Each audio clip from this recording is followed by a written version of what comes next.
گوادر پاکستان کا ایک دور دراز ساحلی شہر، لیکن آج کل یہ صرف ایک شہر نہیں بلکہ ایک بہت بڑے جیو پولیٹیکل منصوبے کا مرکز ہے۔ تو آج ہم اسی کی کہانی پر بات کریں گے۔ 46 ارب ڈالر، جی ہاں، یہ وہ رقم ہے جو چائنا پاکستان اکنامک کوریڈور یعنی سی پیک کے ساتھ جڑی ہوئی ہے، ایک ایسی سرمایہ کاری جس کا پیمانہ سمجھنا بھی آسان نہیں ہے۔ تو سوال یہ پیدا ہوتا ہے کہ آخر اتنا بڑا پیسہ، اتنی بڑی سرمایہ کاری ایک دور دراز بندرگاہی قصبے پر کیوں کی جا رہی ہے؟ ایسی کیا خاص بات ہے اس جگہ میں؟ تو 1 ارب ڈالر کا منصوبہ، چلیں اس کو ذرا قریب سے دیکھتے ہیں اور سمجھتے ہیں کہ اس کے پیچھے اصل کہانی کیا ہے۔ دیکھیں، بنیادی بات یہ ہے کہ گوادر سی پیک کا کوئی عام حصہ نہیں ہے، اسے آپ اس پورے منصوبے کا کراؤن جول یعنی سب سے قیمتی ہیرا کہہ سکتے ہیں۔ یہ وہ جگہ ہے، وہ لنک ہے جہاں چین کا زمینی ون بیلٹ ون روڈ منصوبہ سمندر میں میریٹائم سلک روڈ سے جڑتا ہے۔ اور ویسے اس جگہ کے نام میں بھی ایک الگ ہی کہانی ہے۔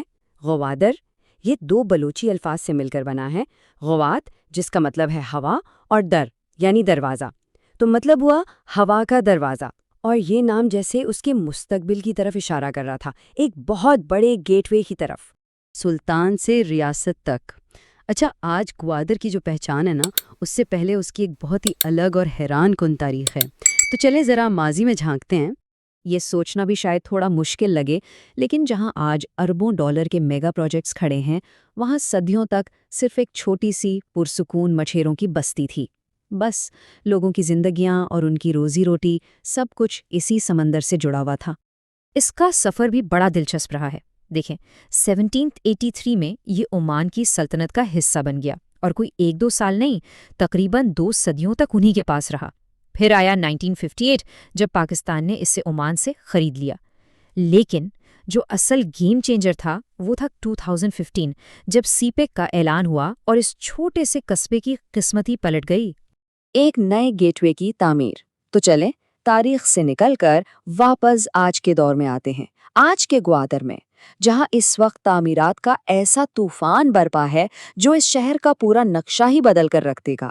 اور یہ کوئی چھوٹی موٹی تعمیرات نہیں ہو رہی، یہاں بات ہو رہی ہے جدید ترین گہرے پانی کی بندرگاہ کی، ایک بالکل نئے انٹرنیشنل ایئرپورٹ کی، 2 ارب ڈالر کے اسپیشل اکنامک زون کی، اور شہر کو پورے ملک سے جوڑنے والی ایکسپریس ویز کی۔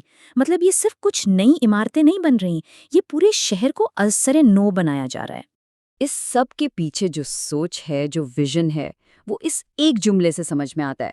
مقصد صرف ایک بندرگاہ بنانا نہیں ہے، نہیں، اصل منصوبہ یہ ہے کہ گوادر کو چین کے مشہور شہر شینزن کے طرز پر ایک گلوبل اکنامک ہب بنایا جائے۔ وہی شینزن جو کبھی خود ایک چھوٹا سا مچھیروں کا گاؤں تھا اور آج دنیا کا ایک بڑا معاشی مرکز ہے۔ چین کا اسٹریٹیجک شارٹ کٹ۔ تو اب ہم واپس آتے ہیں اپنے سب سے بنیادی سوال پر کہ آخر ایک ایسا قصبہ جو کچھ دہائیوں پہلے تک گمنام تھا، وہ آج چین کے لیے اتنا زیادہ اہم کیوں ہو گیا ہے؟ اس کا جواب اس موازنے میں چھپا ہے۔ دیکھیں، چین کے لیے تیل کی سپلائی ایک لائف لائن کی طرح ہے۔ اب ذرا ان 2 راستوں کو دیکھیں۔ پرانا راستہ آبنائے ملاکا سے ہو کر جاتا ہے، جو 16,000 کلومیٹر لمبا ہے، اور اس میں 2 سے 3 مہینے لگ جاتے ہیں۔ اور اب نیا راستہ دیکھیں، گوادر کے ذریعے، جو صرف 5,000 کلومیٹر کا ہے۔ مطلب فاصلے اور وقت دونوں میں ایک بہت بڑی زبردست کمی۔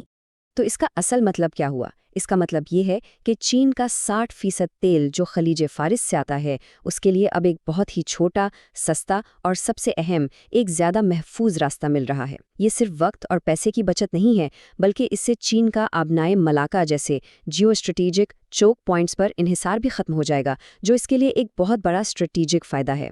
ایک غیر یقینی مستقبل، لیکن جیسا کہ ہر بڑی کہانی میں ہوتا ہے، یہاں بھی کچھ پیچیدگیاں ہیں۔ یہ پارٹنرشپ اتنی سیدھی نہیں ہے جتنی نظر آتی ہے۔ تو چلیں اب ذرا تصویر کا دوسرا رخ بھی دیکھتے ہیں۔ یہ اعداد و شمار گوادر پورٹ سے ہونے والی آمدنی کی تقسیم کے ہیں۔ اس 40 سالہ معاہدے کے مطابق کل آمدنی کا 91% حصہ چین کو جائے گا اور 9% پاکستان کو ملے گا، اور یہی وہ پوائنٹ ہے جس پر سب سے زیادہ بحث اور تنقید کی جاتی ہے۔ تو پاکستان کے لیے یہ صورتحال ایک 2 دھاری تلوار کی طرح ہے۔ ایک طرف تو بلا شبہ جدید انفراسٹرکچر مل رہا ہے، ترقی ہو رہی ہے اور ایک نئے معاشی مرکز کی امید ہے، لیکن دوسری طرف اس معاہدے کی شرائط اور بڑھتے ہوئے قرضوں کا بوجھ، یہ سب مستقبل کے لیے بہت بڑے سوال کھڑے کر دیتے ہیں۔ اور آخر میں ہم اسی ایک سوال پر آ کر رکتے ہیں، کیا گوادر پاکستان کے لیے واقعی ترقی کا ایک نیا گیٹ وے ثابت ہوگا، یا پھر آنے والے سالوں میں یہ ایک سبق آموز کہانی بن کر رہ جائے گا؟ اس کا جواب تو صرف آنے والا وقت ہی دے سکتا ہے۔